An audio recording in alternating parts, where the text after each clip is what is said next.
Olá, moçada, beleza? Vamos começar mais uma aula de geografia.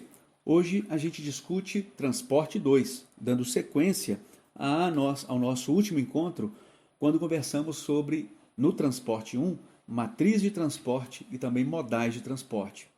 Como temas dessa aula, nós teremos o transporte rodoviário e o transporte rodoviário no Brasil, a crise do rodoviarismo, o transporte ferroviário e também o transporte ferroviário no Brasil, além da questão das concessões desses dois modais.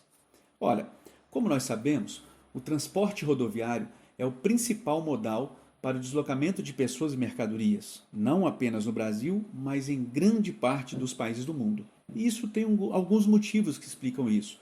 A potência da indústria automobilística nascida lá no final do século XIX, todo o processo de espalhamento das transnacionais ligadas ao automobilismo, fundamentalmente depois dos anos 50, a disponibilidade de petróleo em todo o planeta, né, seja por meio da produção ou por meio da importação. Então, inúmeros fatores fizeram da indústria do transporte rodoviário aquela que mais movimenta até então pessoas e mercadorias. Essa indústria do transporte rodoviário consolidou-se em meados do século XX, embora, claro, tenha suas origens ainda no século XIX, que, aliás, nos remete, por exemplo, aos sistemas de produção do Taylorismo e, sobretudo, do Fordismo. Mas, uma vez consolidada na metade do século XX, basicamente por conta da expansão das multinacionais no pós-Segunda Guerra Mundial, esse transporte rodoviário ganhou força em razão de alguns fatores. A grande flexibilidade dos itinerários. De certo modo, é relativamente fácil construir rodovias por vários espaços. A grande densificação dessas rodovias, sobretudo nos espaços economicamente mais dinâmicos, o aumento de velocidade e de capacidade de carga de caminhões, de ônibus e até de carros de passeio, que se tornaram ao longo do tempo veículos cada vez mais eficientes. E também a autonomia e a mobilidade, tanto do automóvel quanto dos carros, enfim, dos veículos voltados ao transporte de passageiros e do transporte de cargas também. Ou seja, eles ganharam eficiência ao longo dos anos.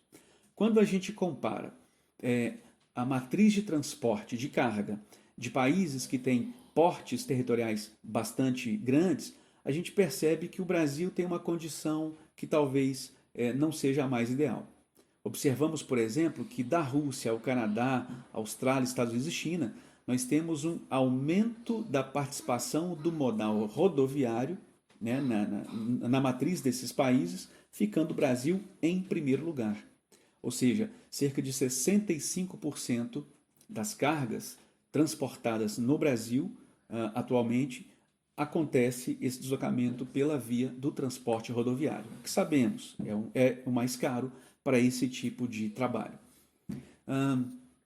O transporte rodoviário, apesar de apresentar uma série de vantagens, né, como a capilaridade, ou seja, a grande densidade de rodovias, sobretudo nas porções economicamente mais dinâmicas, né, apesar da vantagem que ele oferece, por exemplo, com relação à sua eficiência do ponto de vista de espacialidade, ele tem também algumas desvantagens. Ele ocupa grandes áreas, as rodovias ocupam grandes áreas. Isso acaba elevando os custos de implantação e até de manutenção. É um tipo de modal que envolve alto consumo de combustível, o que por sua vez acaba gerando diversos impactos ambientais.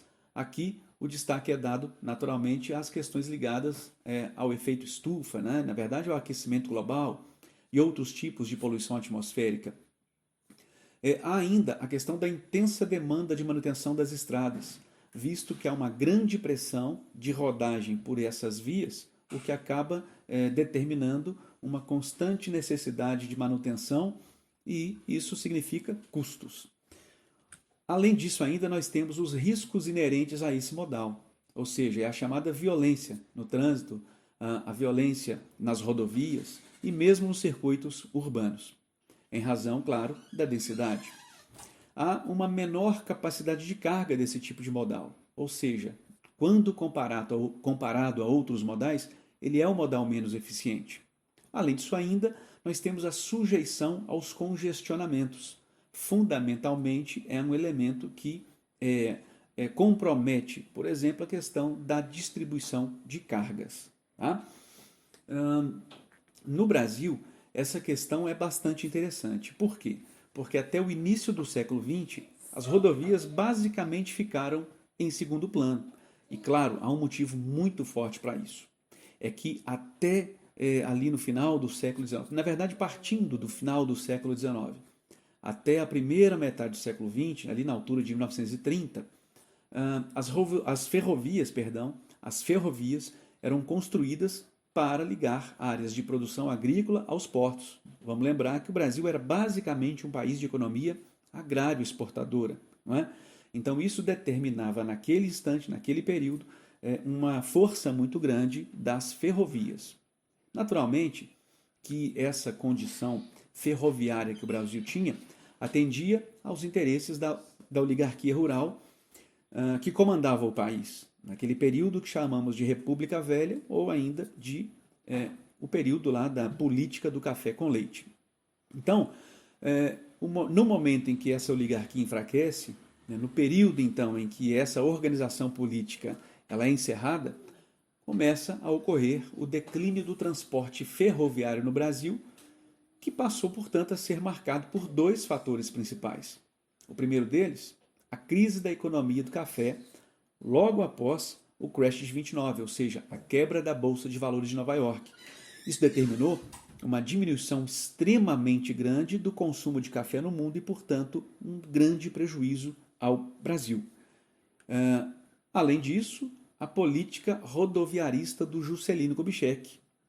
Entre 1956 e 1960, o JK ele implementou o chamado Plano de Metas para fazer o Brasil crescer 50 anos em 5, e entre as metas do plano estava justamente a expansão das rodovias no país, com um dos objetivos que era o de atrair o capital estrangeiro, justamente o de empresas automotivas. Tanto é que muitos de nós sabemos, a Volkswagen chega ao Brasil em 56 produzindo um dos carros mais vendidos ao longo da história, que foi o Volkswagen Fusca.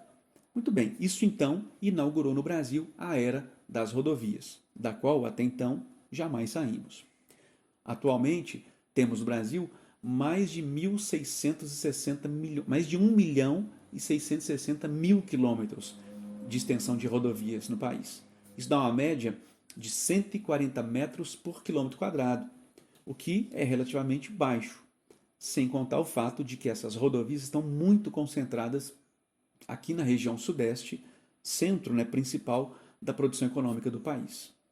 Ainda temos que é o principal modal do país, movimentando entre 61% e 65% das cargas movimentadas no Brasil e transportando aproximadamente 90% das pessoas por todo o território nacional. Então a gente percebe uma clara hegemonia do transporte rodoviário no Brasil. Essas rodovias, no entanto, elas apresentam uma distribuição muito irregular. E, no geral, o estado de conservação muitas vezes é também precário, o que caracteriza fundamentalmente essas rodovias brasileiras. Elas têm uma organização que segue uma determinada lógica. Existem rodovias radiais, as longitudinais e as transversais, bem como as rodovias diagonais e as rodovias de ligação, compondo o quadro das rodovias federais. Claro, entre elas existem também as rodovias estaduais, além de estradas de caráter municipal. Ok? No Brasil, em razão dos muitos problemas que o país apresenta no campo da rodovia ou do rodoviarismo, esse predomínio acaba fazendo com que haja uma superutilização desse modal, ou seja, há uma grande pressão de uso das rodovias. Essa pressão, portanto, gera problemas. 80% das rodovias apresentam péssimo estado de conservação e má sinalização, além de serem, no geral, insuficientes para atender à demanda, sobretudo a demanda de exportação de commodities. Por exemplo, é o caso da soja, produzida no Mato Grosso e transportada até os portos do Brasil em caminhões, em rodovias de péssimas condições, o que acaba agravando, ampliando muito o preço dessa commodity, ok? Aqui, no quadro ao lado, nós temos aqui um breve diagnóstico comparativo das condições das estradas brasileiras entre aquelas que já foram privatizadas e aquelas que são estatais, ok? No geral, a situação das rodovias no Brasil, como a gente já viu, é bastante precária. Um dos problemas é que a manutenção dessas rodovias é extremamente cara, como a gente pode analisar aqui nos dados apresentados. Os recursos para a manutenção dessas rodovias advêm de alguns impostos, como é o caso, por exemplo, do IPVA e também do DPVAT. Parte desses impostos são direcionados à manutenção da rede rodoviária no Brasil. Mas ainda assim, lá nos anos 90, sobretudo após a entrada da chamada agenda neoliberal no Brasil, ainda no governo de Fernando Henrique Cardoso, a partir dali, concessões passaram a ser realizadas para que empresas privadas passassem a controlar e também a dar manutenção em trechos dessas rodovias nacionais. O objetivo é o de melhorar as condições dessas rodovias. Atualmente, cerca de 9,7% dessas rodovias foram privatizadas, na verdade foram cedidas em concessão, ok? Então, entre os objetivos estão os de promover a melhor condição de rodagem. Melhorias atreladas só que essas melhorias, elas estão atreladas à cobrança de pedágio. E o problema é que isso se torna polêmico porque, além do pedágio, há também o pagamento dos impostos, como já citados, o IPVA e o DPVAT. Então, cria-se um mal-estar, digamos assim, entre governo, empresa e população, em razão de que elas são duplamente taxadas. Ok? Por conta desses programas de privatização que passaram a serem praticados no país a partir dos anos 90, o Brasil acabou se tornando o campeão mundial de concessão rodoviária. Nós temos, na atualidade, cerca de 21 mil quilômetros de rodovias concedidas para empresas privadas, que as exploram por meio do pedágio, mas, por outro lado, as mantêm em boas condições de rodagem. Nesse campo das concessões ainda, temos que o Brasil, apesar disso tudo, possui baixíssima densidade de rodovias pavimentadas quando comparada a outros países de grandes áreas territoriais, como a gente pode conferir aqui no quadro. Muito bem, gente. O outro modal que a gente precisa conhecer é o modal ferroviário. O desenvolvimento deste modal está atrelado à primeira revolução industrial, porque era por meio de ferrovias que cargas gigantescas de carvão e de minérios diversos eram transportadas por toda a Europa. Esse tipo de modal é ideal para o transporte de cargas em grandes distâncias continentais, nacionais, é claro também, além de ser ideal para a movimentação de commodities, como a soja ou minério de ferro, como o carvão, entre tantas outras commodities movimentadas pelos continentes.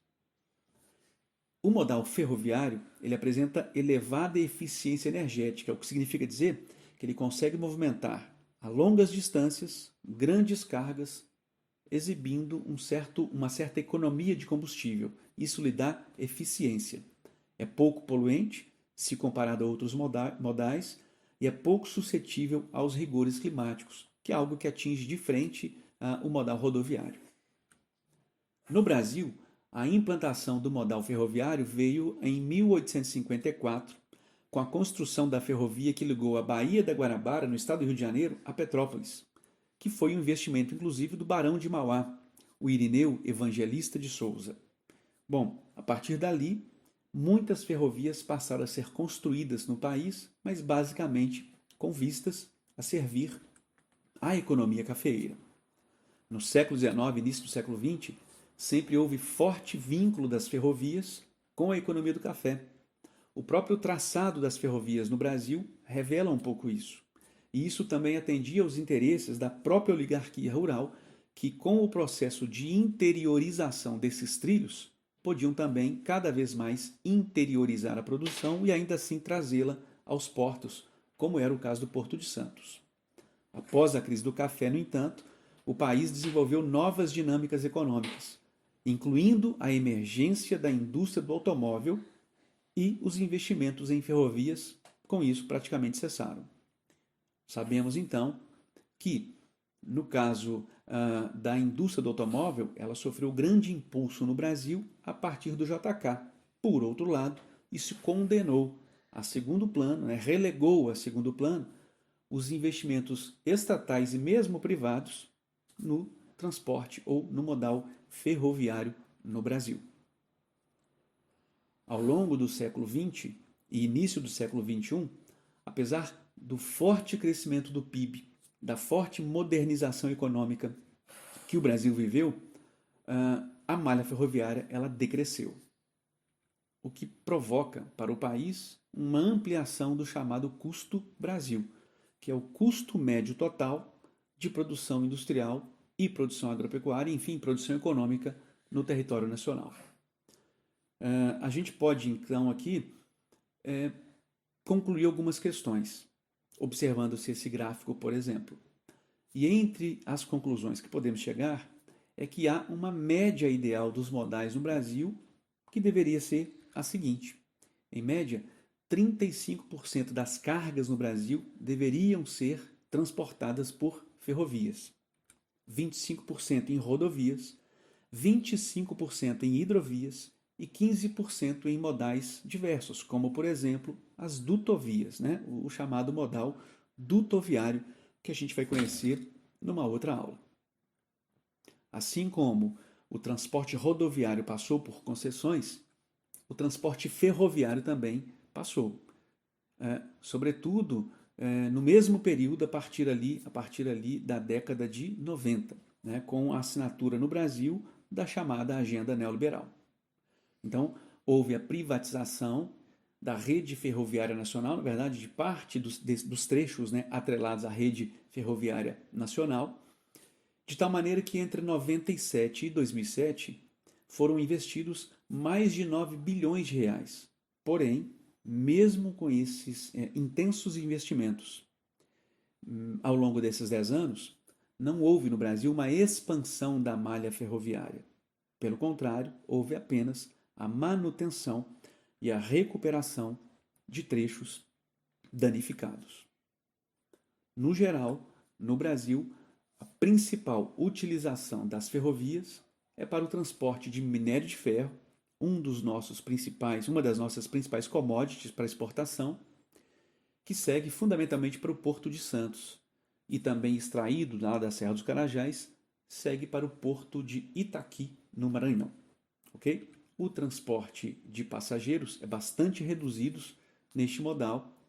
A forte concentração desses investimentos e ferrovias aqui na região sudeste, ok?